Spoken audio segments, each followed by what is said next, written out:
Hi. Hi. I'm a redhead and I fucking love it.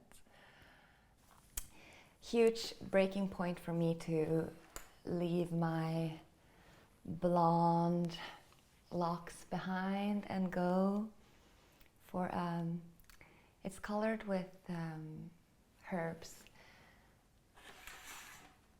so it's apparently a risk. It's the first time I've done it, but I love it.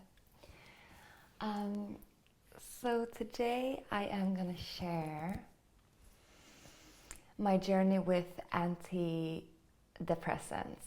So early in my sick declaration from the doctor, they recommended me to go on antidepressants. One of the reasons why I got ill was because I have a past with addiction and abusive behavior, and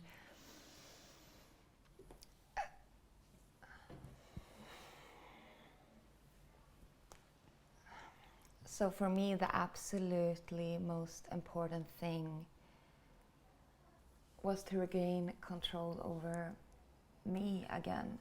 Because when you're an addict, you lose control over yourself, you lose control over your decisions, you lose control over everything. And that is a terrible, terrible place to be. So, and I didn't feel safe to communicate to my doctor here in Sweden that I had past in addiction, and that's why I was scared of taking antidepressants. I didn't feel comfortable saying that because in Sweden it's very rigid when it comes to the laws, and if they have a note of any narcotics, like the doctors, they can like refuse you pain medications and stuff. Like it's this whole thing that I don't want to get into too much, but I was so ashamed of my addiction that I didn't feel safe enough to talk about it to the people that were supposed to help me. And that is a problem. And then my doctor, which did what he was educated to do, is to try to push me and try to convince me to take antidepressants. And I remember that I felt so lonely, I felt so unheard, I felt so, my no wasn't enough for him because he knew better than me as a doctor, you know. Which in some cases yes, but at the same time no, because if I take something that I don't feel I believe in and I don't feel is coming from me, if I do something that is pushed on me, it's not gonna have a healing effect. That was my case.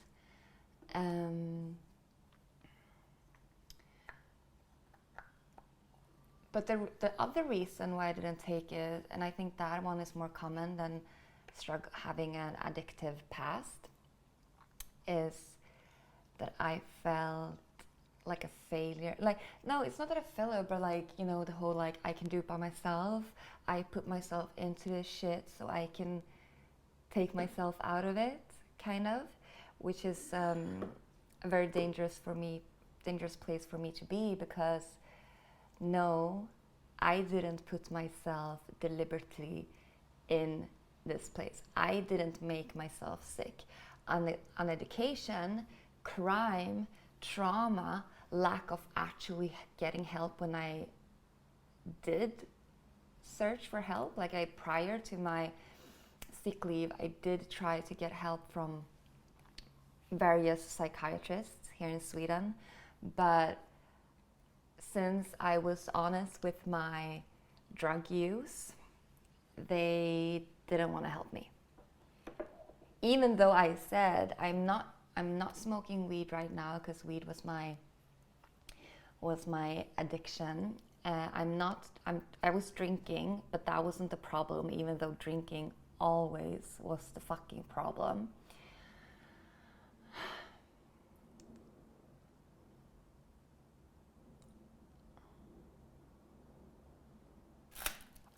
It's still hard for me to talk about, because if I didn't have the privilege that I have now today with my parents and the internet, and now having this safe apartment,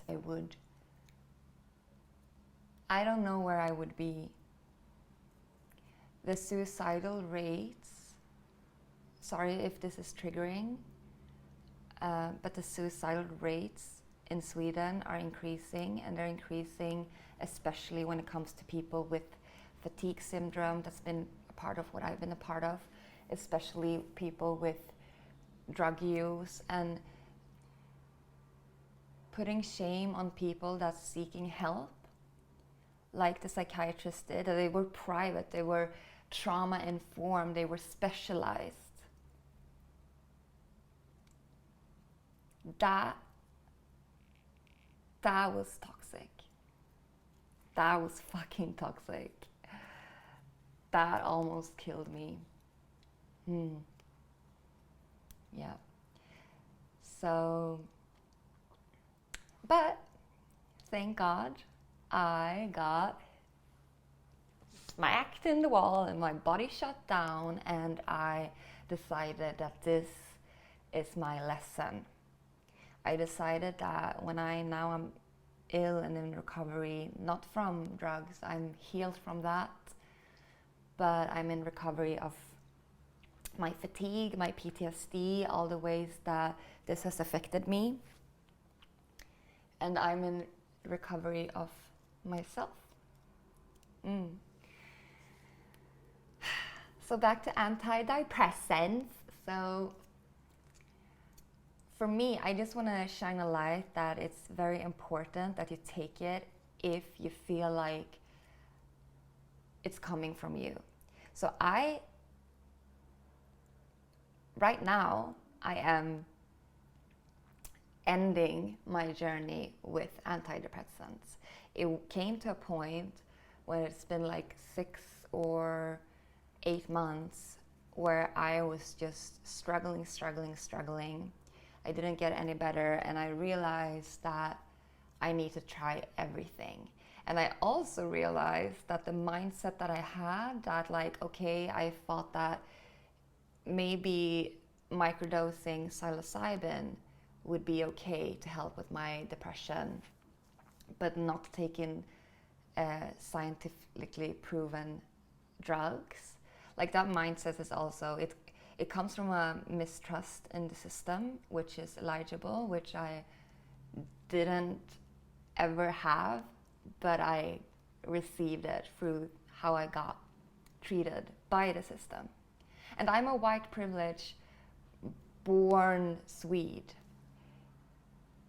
If I fall between the chairs when it comes to mental health, what fucking chairs are there to sit on, hey? I can only imagine how it is for an immigrant. I can only imagine how it is for a woman of color. I can only imagine. I don't know, because I'm privileged, you know? But I recognize my privilege. I really do.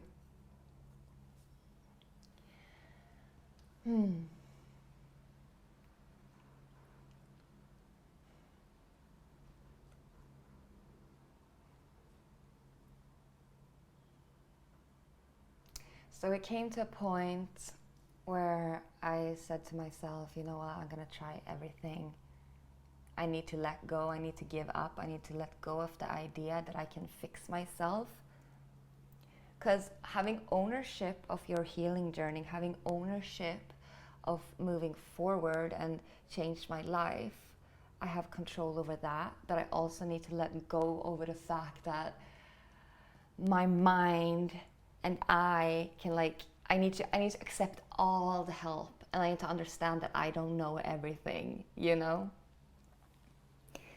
So it's a nice, interesting balance there, to be in power of your own healing, but also allowing help, allowing all the help. So I started with the pills, and the first 2 weeks I had a really, really hard time. My depression increased intensely, and it's funny because when my depression increased because of the pills, I was on Zoloft. I finally could understand what depression was, because as I mentioned in previous videos, I've been living with depression my entire life, and I had no idea. I had no idea, because when you live with something your entire life, you think that that is normal, you know? So I was like, this is depression, the feeling of not having any hope, the feeling of not wanting to live, not the feeling of wanting to die, but the feeling of not wanting to live. And if you don't want to live, what's the opposite? It's death. But I didn't want to die, so I was in this limbo, this gray area where I had no direction.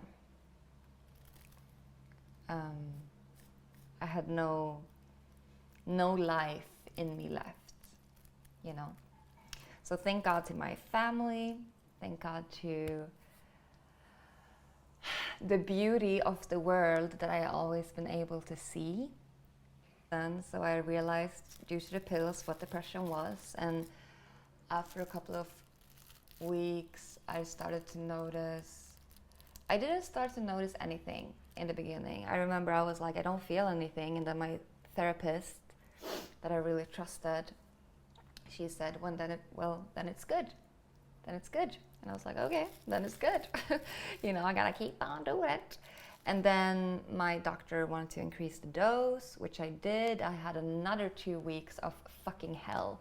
And this time it was harder to accept, because I couldn't afford having more hell. Like, it's been a year of me going through hell, and I couldn't afford it anymore, you know? A year is a long time, and I was praying, I was trying, and I was letting go, and I was crying, but it was just fucking mad. And that summer, so 6 months after I got sick, my friend passed away. So it was intense. And then I started to notice effects. I started to notice that my deep, bad emotion, not bad emotions, but my really deep, extreme emotions, like of sadness and panic, they actually leveled out a little bit. And that was amazing. It was such a fucking relief. And I didn't have these crazy downs. I didn't notice any effect in my ups yet at that point, but I noticed the effects on my downs. I'm gonna smoke some herbs. It's lavender, damiana, and some nettle, I don't know, nesla.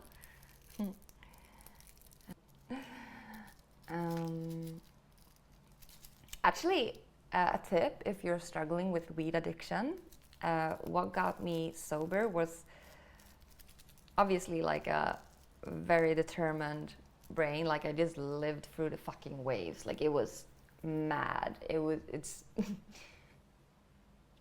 it's hard, because the only enemy you have is you. And I'm a very powerful person, and so are you. So your mind is gonna put up a fight, and your body's gonna put up a fight because it wants the addiction. But what helped me was actually CBD oil. So I started to just like down CBD oil. I still smoked, but I tried to smoke less and less and less.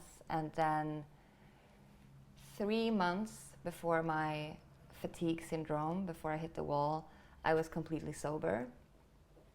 And the reason why I got hit on the wall was because I was using weed as self-medication. And I didn't know how much weed actually helped me to relax. Well, I kind of knew, but I didn't understand how ill I was at that point. When I got fatigue syndrome, I had no idea what was happening. I thought I was not suspecting it at all. So that was also the curse with self-medication, because when you self-medicate, as I did, I was able to live a life that would actually destroy me. If I hadn't self-medicated, maybe my body would have stopped sooner. Who knows? We can only think. But yeah, I was glorifying weed as my savior, the medication, that the only thing that really helped me and worked and what kept me safe. And yes, it did all those things, but the life I was living was what I needed to medicate from, and I didn't understand that.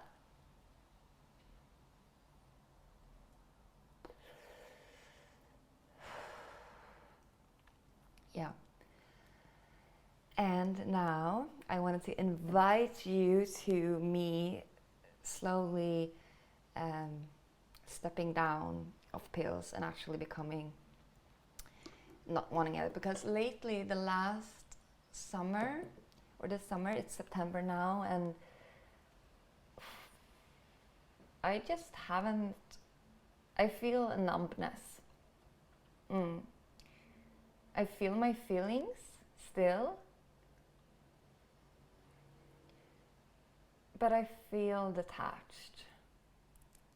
Like, me posting these videos and doing all these things, like, I am proud of myself, I am, but I don't really feel it. And I think that has to do with medication. Either way, I'm gonna try, because that's all you can do, right? I can only try and see. And that's also why I'm recording this, because it's been 2 days of me just taking half of the pill. And the first day was really hard, but I also had a really rough night with trouble sleeping, and so I needed to take some. I have these calming, like melatonin, and these calming, like anxiety calming pills, and they makes me so hungover, but they work in the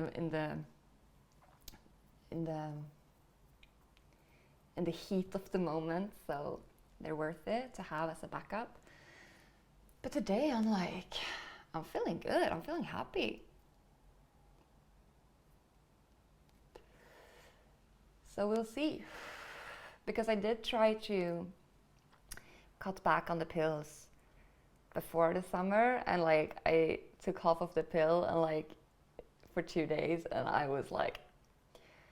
was going a roller coaster down, and I was like, I'm not ready for that shit, because I've been really scared of going off the pills now. I'm gonna be honest, I've been scared. It's because what if I go back to the way I used to? But I know that's not gonna happen, because I am in so much better shape than I ever been now. And I learned how my anxiety, what it tells me, and I learned my depression and what it tells me, and I learned that it's not always the truth, and I can choose to listen.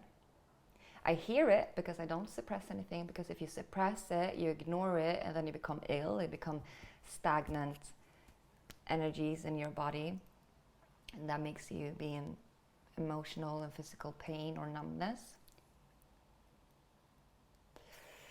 We don't want that. We want to feel, we want to flow, we want the body to be able to do what it needs to do, and that's release and put back the energy, because that's how we can be in flow and be free,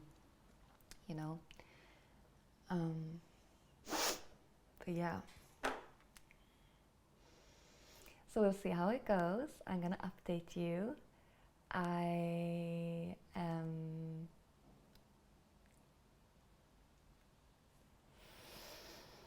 just gonna continue recording videos, and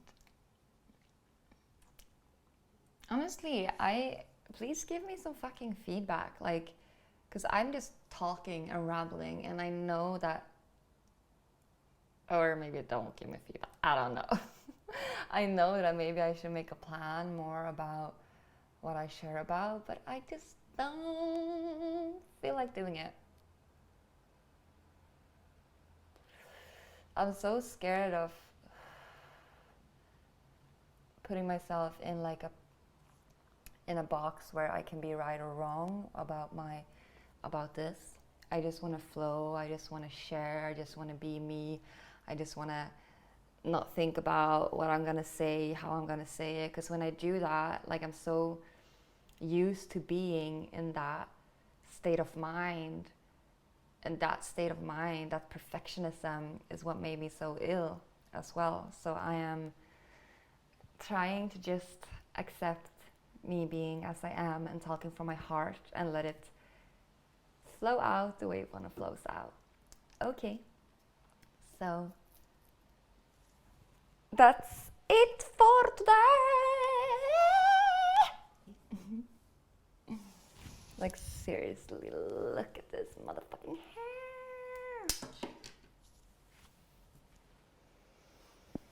hair.